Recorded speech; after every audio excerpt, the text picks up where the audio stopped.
another day.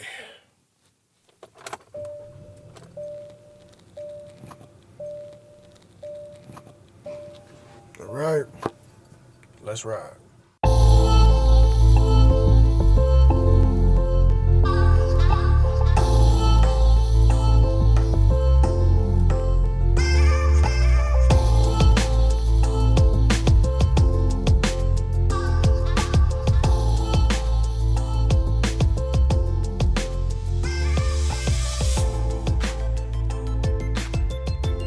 Yep, no playing this ride.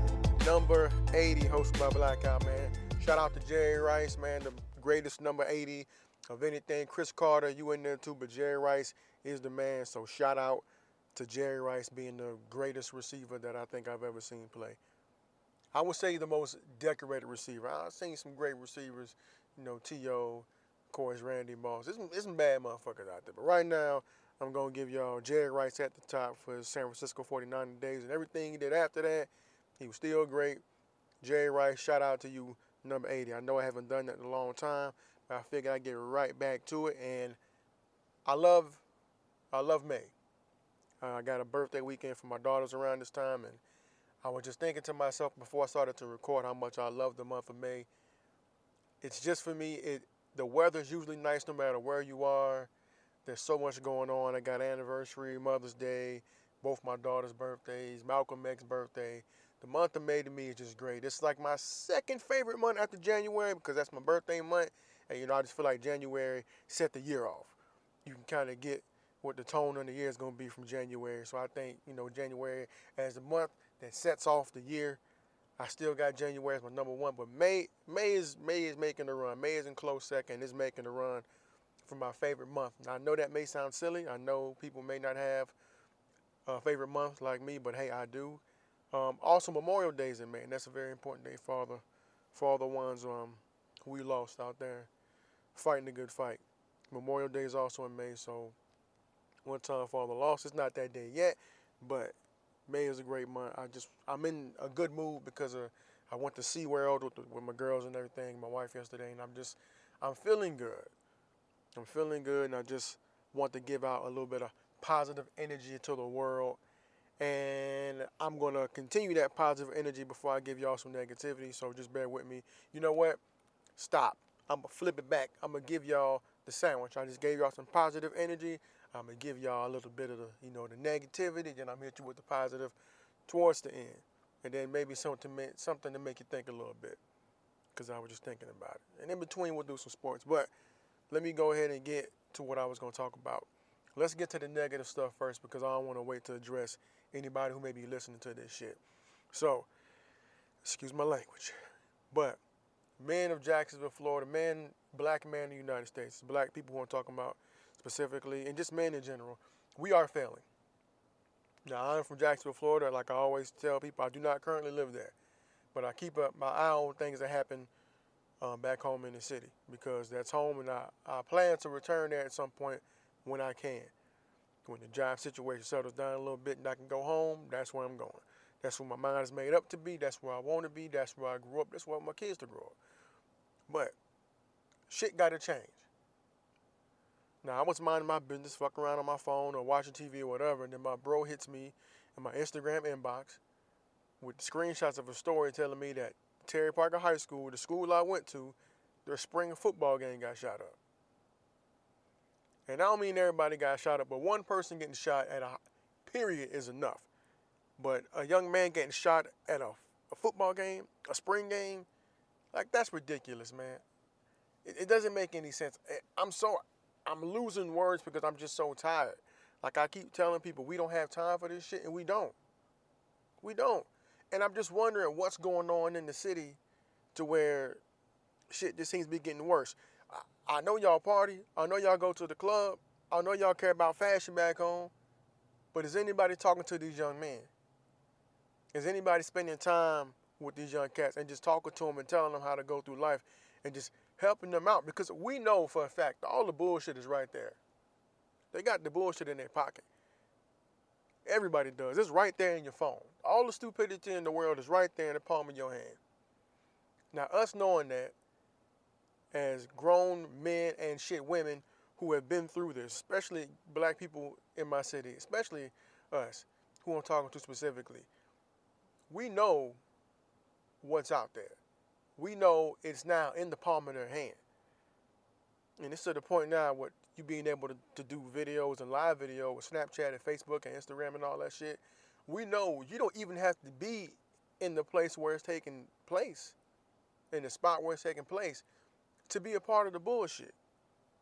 So why are we not helping them process this and get a better understanding of what it is on the other side of that? And I want you to pay attention to the words I said, because I didn't say shield. Why aren't we blocking them from this? No, because I believe our children need to be aware of what's out there. And if we go about shielding them from everything, they won't know how to handle this if they ever encounter that situation.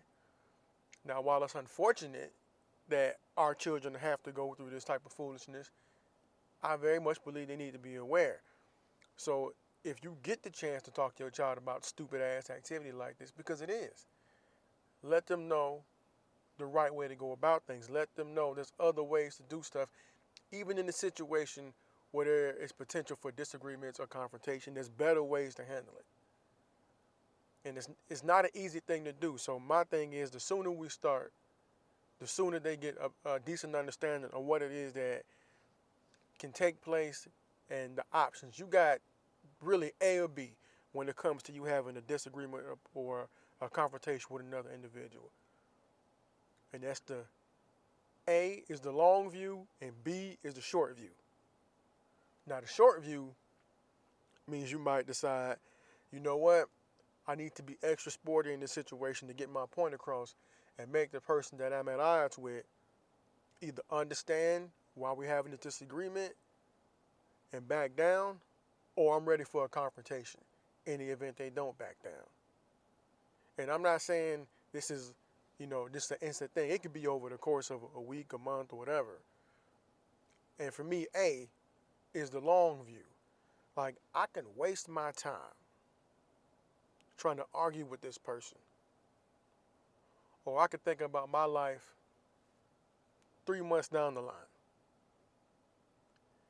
And if I do that, I may not be in a situation where I'm beefing with this individual and having to worry about where I'm going, when I'm going, who I'm going with, who likes me, who doesn't like me, where they're going to be, where I got to be. I don't have to look over my shoulder. I don't have to constantly worry about this person at school, at work, in the street, etc. To me, that's A. I can look at you and be confrontational, or I can be silent, let you talk, speak when I get my chance to speak, hit you with a little information or facts, or I can just avoid the situation and be on by my day and come back and chop it up with you another time. There's a lot more options to me when you go with A. And believe me, I'm a hot-headed person. I've had to learn to control myself. But I'm telling you, you will feel better if you go with option A. Option A, in my opinion, kills the situation a lot quicker than option B does. Because the minute you try to save face and pipe up, especially if it's to save face in front of people who really don't care about you, because if you being real about it, a lot of times people do shit like that. They get into an argument, discussion, or confrontation with somebody else, and it escalates because people don't want to be embarrassed in front of other people. They don't want to look weak in front of somebody else. But I'm telling you, it's a lot stronger for you to shut all that out and move on. That's real self-preservation. You reserve your energy, you reserve your thoughts, and you maintain the well-being of your mind, body, and soul by you saying, you know what, man, I'm going to try to look at this from another angle and get my point across to you in a peaceful way and move on. And it's not saying that you soft, it's not saying nothing like that. You could be saving that person's life. Because you may be a person that doesn't want that, but at that time, hey, you may choose option B. Even though you may beat their ass or whatever, or you may get your point across, that individual is going to maintain that way of thinking. Maybe you go to option A and they learn like, damn, maybe I should move more like bro or sis and kind of do things in a different way. Think before I speak, think before I act. move a certain way. I read in a book that a person that cannot control their tongue can't control their action is therefore not worthy of respect. And I think that's somewhere in law number 8, the 48 laws of power. And it makes absolute sense to me. And I'm only saying that, I'm only even bringing this up because the way I think, this shooting didn't come out of nowhere. This shooting happened for a reason. They usually always do. So my question is, as a teenager, what leads to that? In my opinion, is lack of parenting, and lack of leadership, and lack of respect for human life. Because if you take your time to go get a gun, carry a gun, and shoot at somebody, potentially killing them, or anybody else in the vicinity, how much do you really respect life? How much are you really thinking? Now, there's some I always say this, there's some situations where I understand eye for eye way of thinking. I'm not talking about that. And if that's the case in this, then I got to step away from that. That ain't really for me to be talking about. I don't know. But just for people high school age or somebody at a high school football game to be involved in the shooting is, to me, it just doesn't make sense. Like, how? It's like I watch the ID channel. Between the ID channel, Law and Order, and CSI, honestly, I don't know how people are still committing crimes, major crimes like this. You're going to get caught. At some point, you're going to get caught. And that's why I always say, we don't have time for this. Because there's a family member potentially losing somebody. And I'm talking about the shooter. Because once they catch you, you're gone for a decent amount of time. Not to mention even the victim.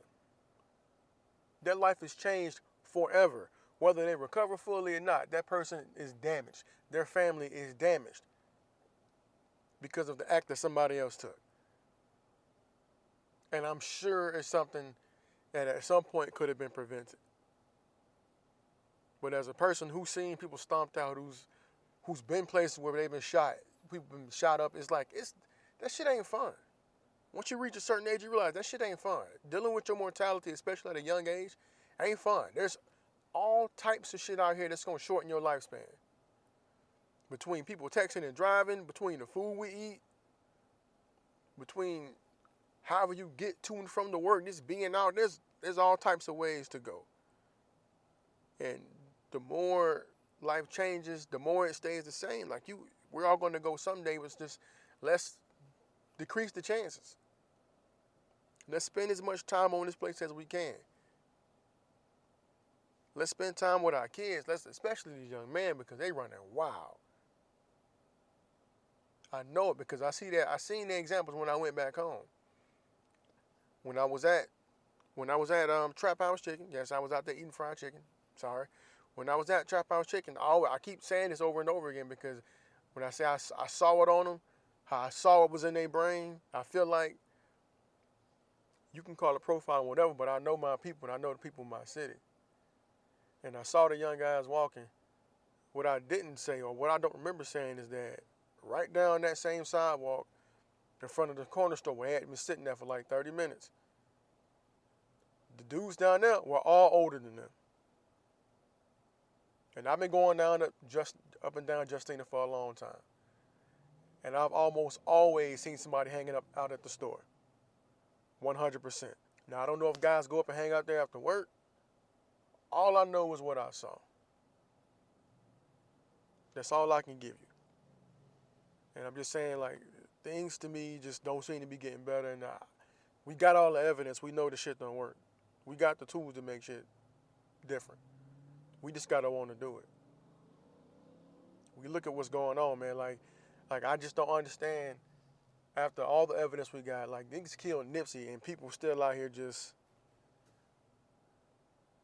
shooting each other up, dealing with stupid stuff over bullshit.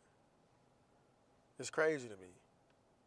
We got laws being put into place right now to make it illegal for doctors to perform abortions on women in certain states because I believe there's an agenda to that I won't get into here, but like, I don't understand how people are so frivolous of life when they're trying to make it more difficult. And I know I'm talking about two different things. How we go from people getting shot at to the abortion thing. It's like, how sick is this world really? And I'm gonna keep it a bean. We talking about our children here, and whether it's somebody not being allowed to have an abortion to maybe prevent a child from coming into a situation where they're going to be living in a situation where they're prone to lack of parental oversight, poor education, poverty, violence, maybe a child of rape, maybe this child's going to be born with severe disabilities, maybe the mother and father aren't really ready to bring a child into this. The things that make you angry and the things that you can change aren't really changing. Like, the same group of people have control of this shit. So why not take some of that control back? And like I said last week, like, these abortion laws are fucked up, but hey, let's take more control back on our side of it. Let's take more ownership of the situation. Take the power out their hands for those who can. Now, I understand the sexual assault and all that shit 100%. I'm not talking about that. I'm not talking about that. That's something completely different. Let's start taking care of our own. Let's start taking care of our kids, the ones that are already here. And let's start preventing kids that we aren't ready to have from getting here. Because these people who make these laws, they don't give a fuck about you. They don't. They have their own agenda going forward. They have their own base they're trying to please. And these people bagging your son up and locking your son up, they don't give a fuck about you. It's like, hey man, he out here. And I know I'm going back and forth between two things, but it just has my mind puzzled to where this, how sick the world is. The same time we don't want people to get killed, the same time we talking about abortion. I don't know, it just has me a bit confused about the direction of the world and even my outlook on things, because as much as I love life and I want everybody to get an opportunity to experience this shit, even though there's parts of it that make me angry, make me sick, there's also wonderful parts to life. Even for those who may or may not have come out of bad circumstances, that ain't for me to decide. Yes, there's people who end up highly addicted to drugs. Yes, there's people who die in car accidents, shootings, plane crashes, food poisoning, choking on steak, all types of stuff. But life is still great. For me, it's up to the mother to decide, the potential mother to decide whether she wants to bring a life into this world to experience that. And if her judgment call is if that it is not the right thing to do at that time, then hey, so be it. Because that's something she has to live with. She is the vessel through which that child will come. And it's on the father to be involved in that child's life. So when the child gets to the point in life where it can go out into this world and has the ability to act on its own and do things, they don't do dumb shit like go shoot up a fucking football game.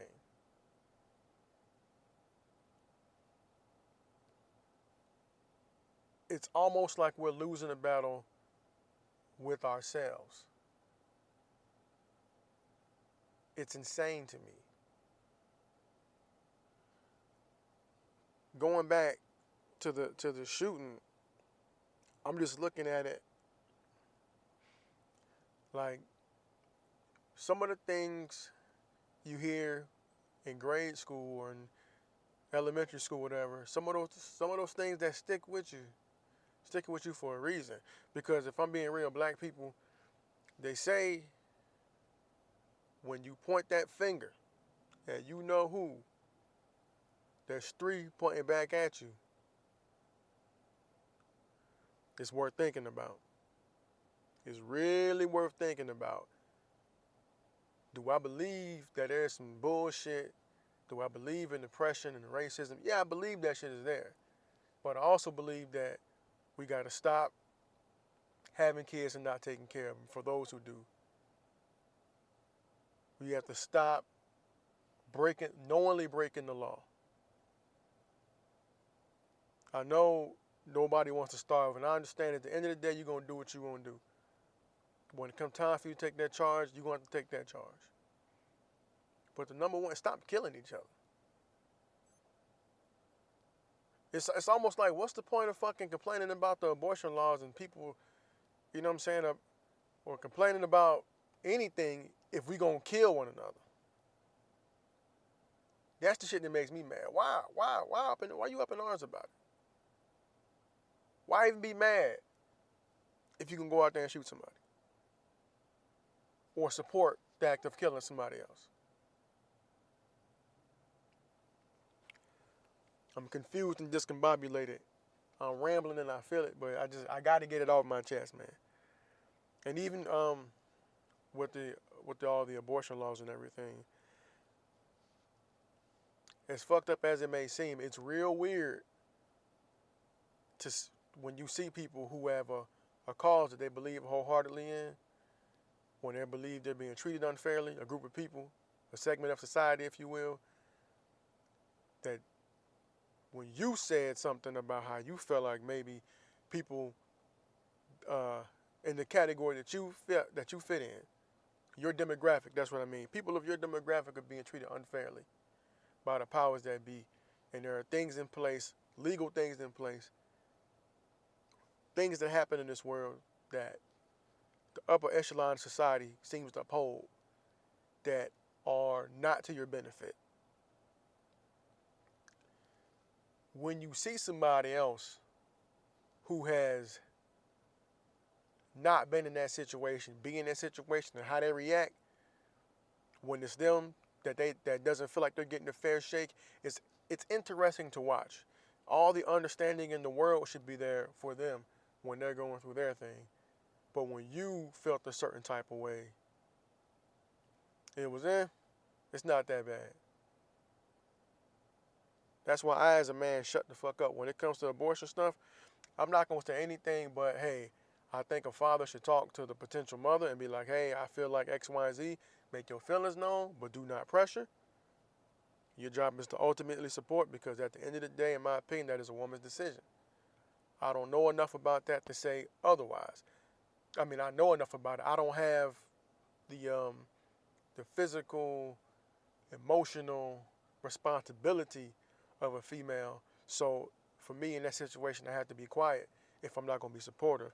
And I feel the same when it comes to racism and oppression to black people, minorities. I feel like if you ain't in that boat, you ain't never experienced it, or you ain't in support of it, you kind of got to shut the fuck up. That's just how I feel. That's just me being who I am and my understanding of the world. It's like, hey man, if you ain't in them shoes, don't talk bad about them shoes. Support the people in those shoes. And if you don't feel like you can, then shut the fuck up. That's pretty much it. Like, I know that was all over the place, but I had to kind of get it off because it was racking my brain. And it's really like bothering me. But moving on, positivity.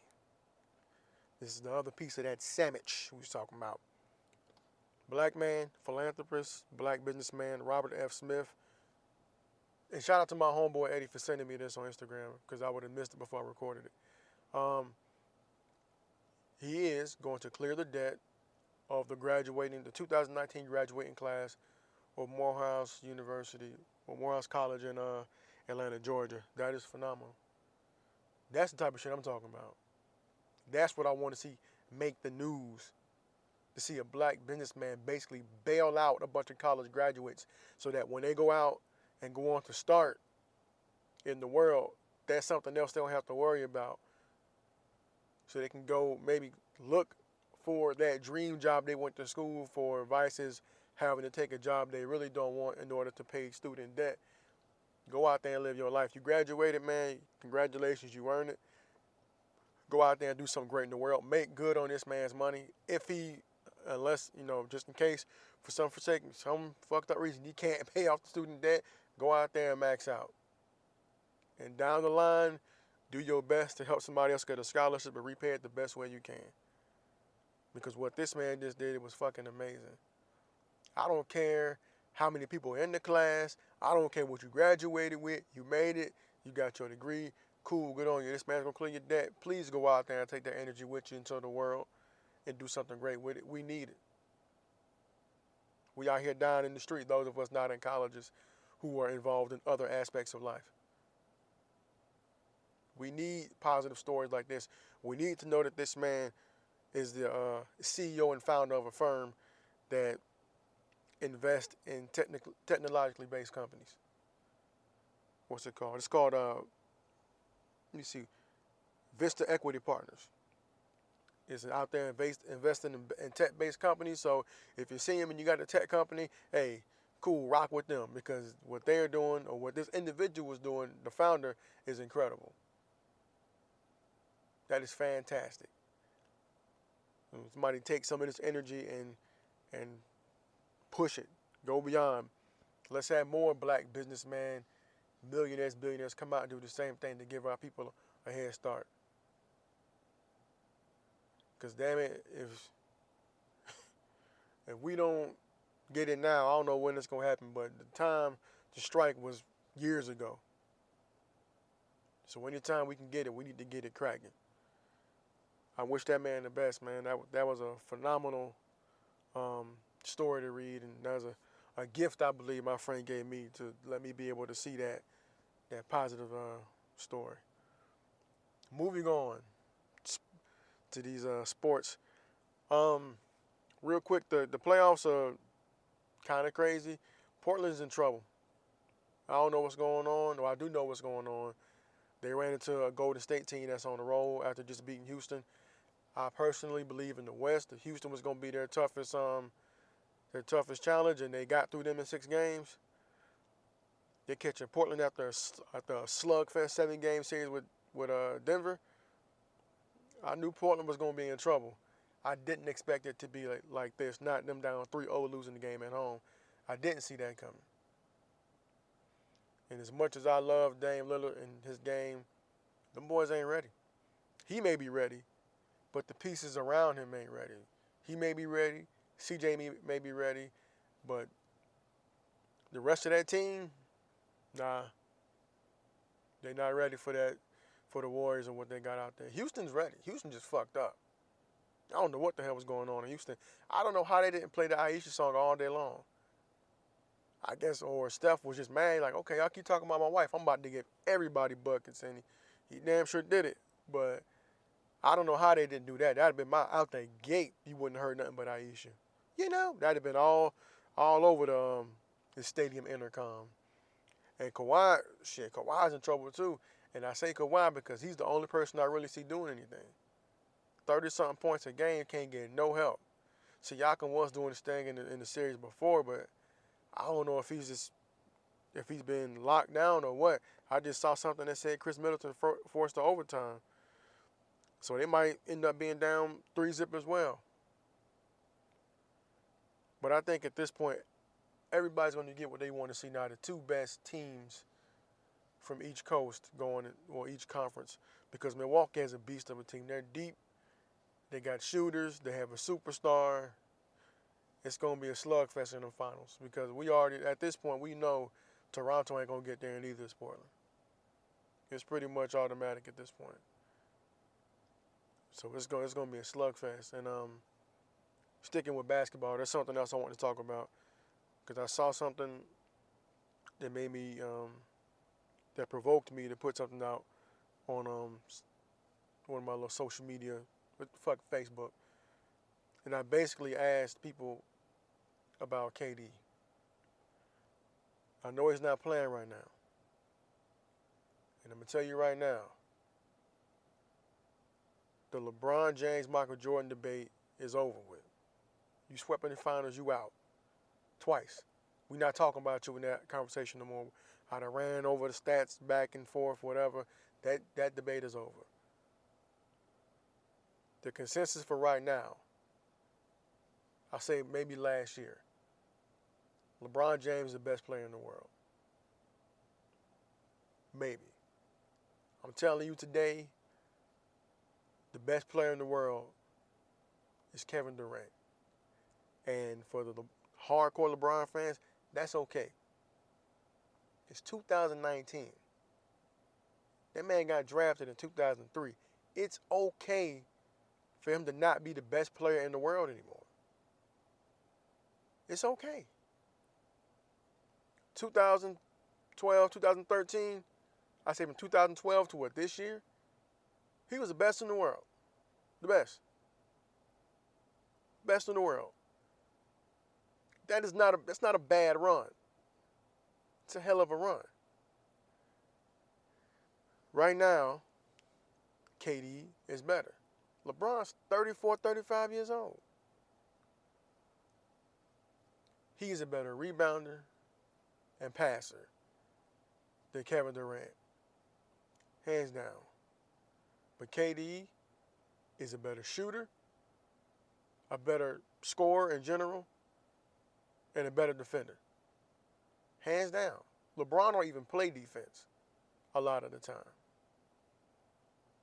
KD is better than him at this point. There's nothing wrong with that. It's okay. It's the natural progression of the game. There was a point in time where Kobe was better than Jordan. It happens. There's a point in time where Tim Duncan was better than Shaq. It happens. The great ones fade. It's like that. Right now, Kevin Durant is the best in the league. I don't know for how long it's going to be that way, but he's the best player in the league. If you look at how he changed his game, I won't even say change. I would say elevated his game to fit along two 20-point scorers. He's got two guys that can give you anywhere from, I'll get from 15 to 40 a game between Klay and Steph. We know what Steph could do. And if Klay had one of them games where he gets hot, it could be a 50-point night. He managed to go to the best team in the league and take over the best team. And I asked people these questions, I asked people a few questions earlier today about it because I'm just looking at it and just thinking about things that are being said about this man, like what he should do with his rings and all this other bullshit. So I got 4 questions I asked people on my little social media account.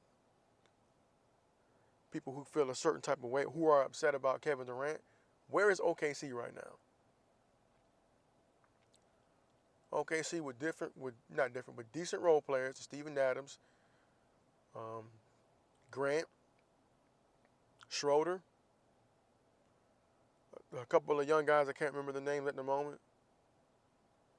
And they still had Westbrook, and now they got Paul George. That team is eliminated in the first round of the playoffs. Gone. That's where OKC is. And Billy Donovan's their head coach. Ain't done shit in the NBA. He's made it to the playoffs a couple times. They fired the guy, Scott Brooks, who got into the finals, and brought in Billy Donovan. And with a probably more talented roster than they had when KD and Westbrook went to the finals, they had been eliminated in the first round. Okay. That's my first question. Where's OKC? Where they at? Look where they at. 2. The effect Kevin Durant had.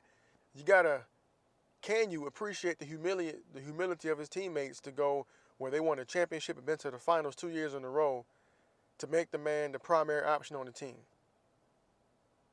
Basically disrupting what they had going on before. Because when you get somebody who's 7 feet, can shoot from 27, can score inside, can score mid-range with ease, you're going to change some shit. Can you appreciate the humility of the teammates he has? My third question, the third statement. I had an whole episode. Athletes are people too. They are. And he's already missed a year due to an injury. So when they have opportunity to get better, to be in a better situation for them professionally, which is for athletes being on a better team, or if you're a solo athlete getting a better team around you, you got to do that as soon as you can. If your goal is to win the championship or just to be the best, if you are an athlete, that's what you're there to do. You're not in a league, you're not a part of any association to be mediocre. So the best chance you get to be in a good situation, you got to take it while you're healthy. And you got to stick with it for as long as you can, because your goal is to be at the top. No athlete goes to the league wanting to be on the worst team. None of them. And if you're so good that the best team wants you on their team, that says a lot for you. So can I be mad at that? I looked at it and I got over my issue where I looked at it funny for a little while because I was thinking about it selfishly in what I wanted him to do, what I wanted to see the league be. Then that led to a domino effect in the league. It led to Paul George ending up in OKC, and I don't think they've got out the first round in the playoffs yet. And Oladipo, who everybody said was trash in OKC, and I think the Indiana Pacers, their turnaround has been better with Oladipo than it was with Paul George. And unfortunately for Oladipo, he got hurt this year, but I'm just looking at it like, well, he got a good team, accepted it, became the guy. Instead of the guy next to the guy, became the guy. Now, Paul George is the guy next to the guy, and they out in the first round when he could have been the guy in Indiana, possibly taking that team really far. Imagine it now if he stayed in Indiana and that team developed. You got LeBron no longer in the East. That opened things wide up for Paul George. But hey.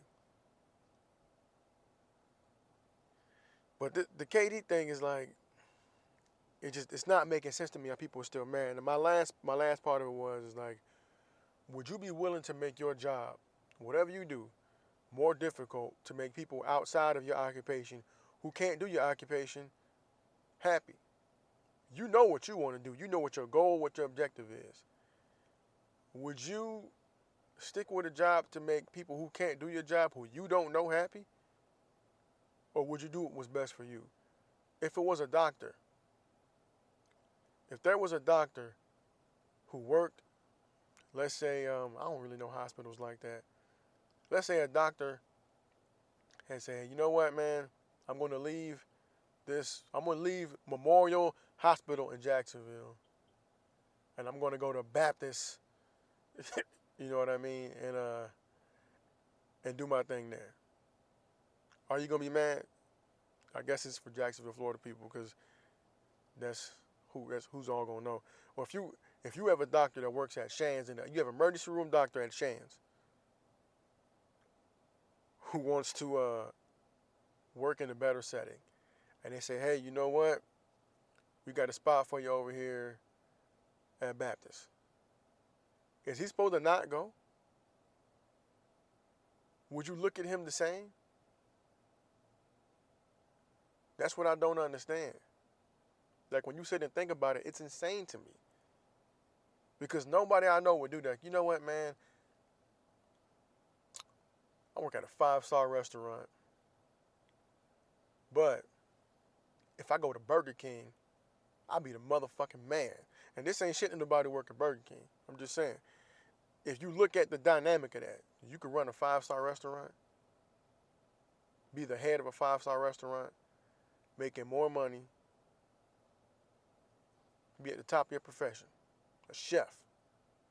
Or you can go flip burgers at Burger King or McDonald's. Them burgers are going to be the best McDonald's burgers anybody's ever had.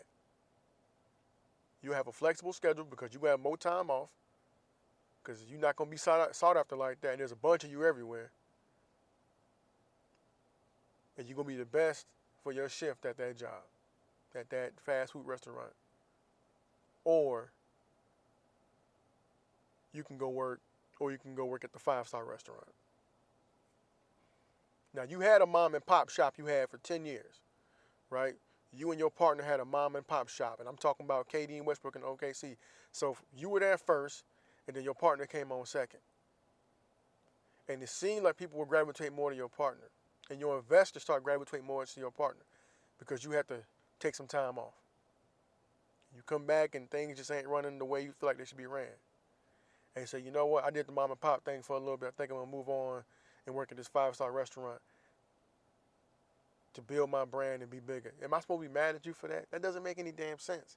That's how I'm looking at people that are mad at KD. And I really, really believe the root of the problem is not so much that they're mad at KD, because the argument is it's the LeBron thing.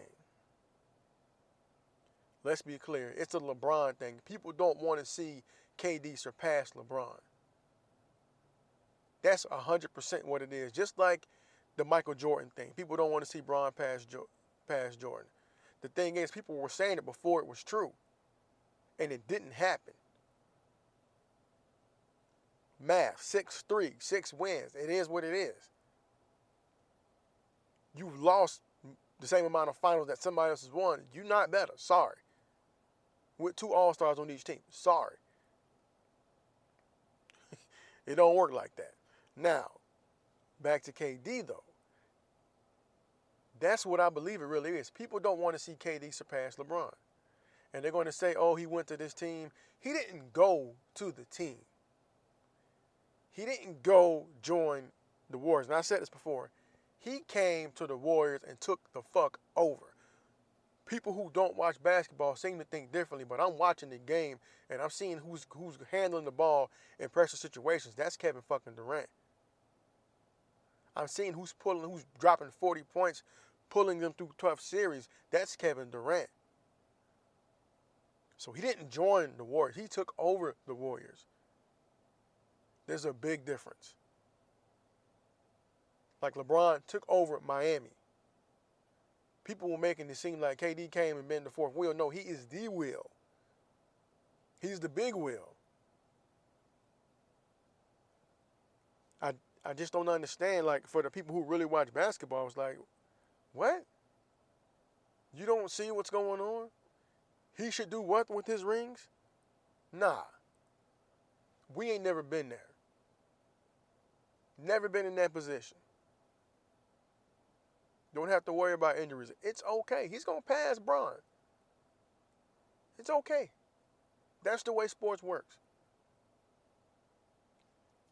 Brady did it to Joe Montana. Randy Moss damn near did it to Jerry Rice. But guess what? Somebody's going to pass them too. It's the nature of the beast.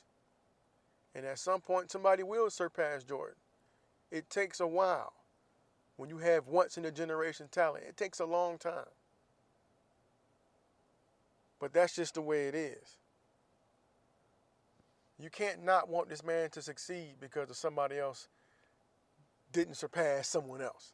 That ain't the way it works in sports. People move on and do great things elsewhere. Now, outside of it, no question. With the stuff LeBron is doing outside, that's where his real greatness is. Judge him by that.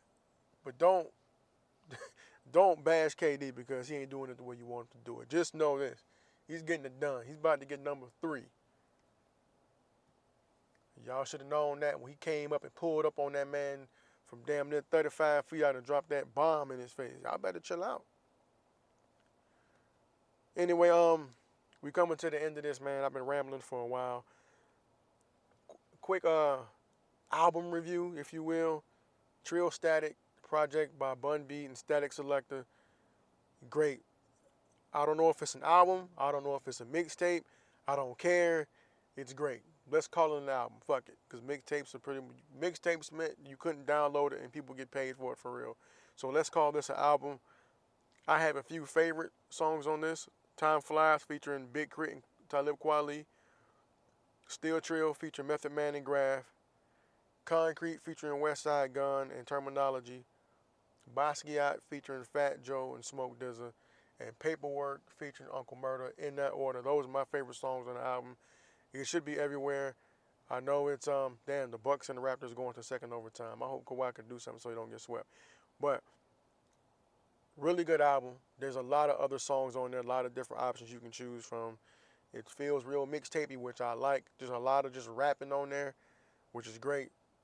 Um, Bun B is saying some real things, but it's a really good album. You should go check it out if you like the hippity hops the way I like the hippity hops. But definitely partake and enjoy because it is great.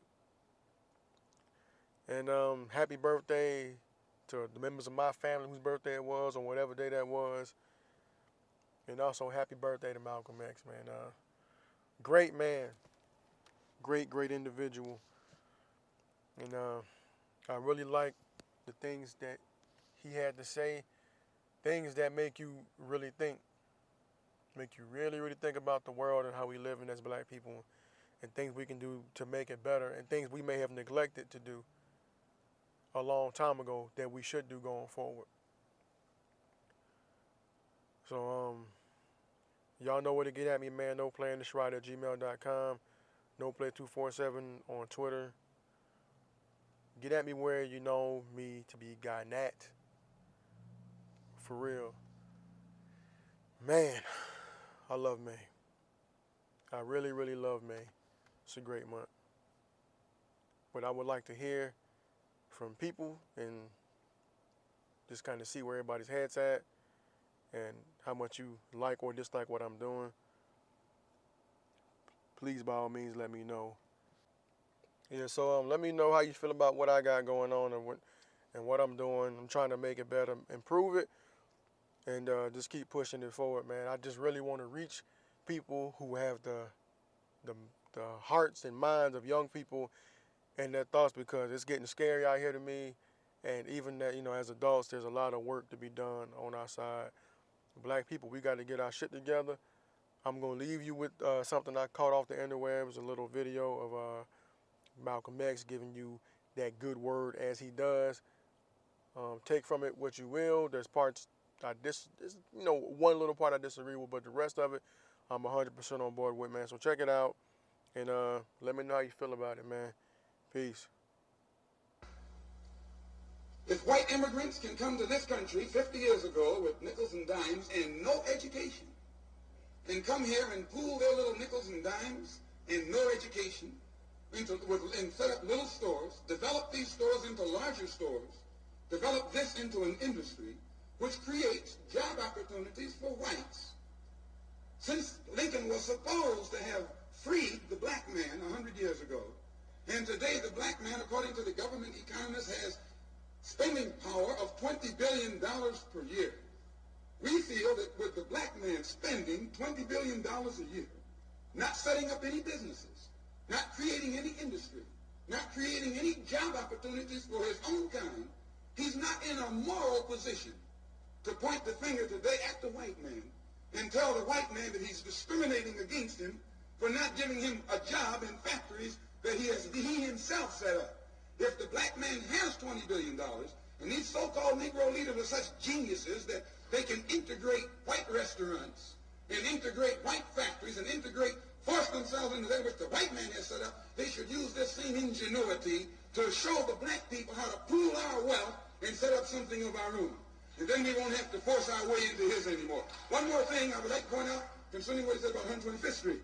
We don't waste our time on 125th Street, but you can reach more people in the street who want to change than you can in the bourgeoisie society, the bourgeoisie church, and the bourgeoisie circles. Our program is directed toward the man in the street. So we spend our time in the street, and what we do with that man, instead of trying to change the white man in your mind, make you accept us, we change the mind of the black man and make him accept himself. And as soon as he accepts himself, he'll solve his own problem. He won't be trying to force himself into your factory and into your bedroom and into your kitchen. Malcolm X, man, powerful brother. There you go, man. I mean, obviously times have changed a lot with integration, but still some very important jewels. We in there now. Our foot's been in the door for a long time. It's time we start focusing on building up our community. And it's not about excluding anybody else, it's about building up our own so that we not worried about pointing the finger at nobody else. So that that finger don't mean shit to us. So that we just saying fuck you to that and working with the people that want to work with us. But we got to clean our house. You got to really clean our house and start taking care of each other and building each other up. Avoiding stupid conflicts and finding ways to come together as a community and respect the power we have and change the mentality of our youth, the ones that are going out to the world and just wasting their potential on stupid things. I'm not saying you got to keep your kids under tight restraints and wraps and all that and not let them go out there have any fun. Let them be kids, but just make them keenly aware that the shit they do when they're young can drastically affect their future. It can shorten it, to be 100% honest. Y'all be good out there, man. Peace to the world.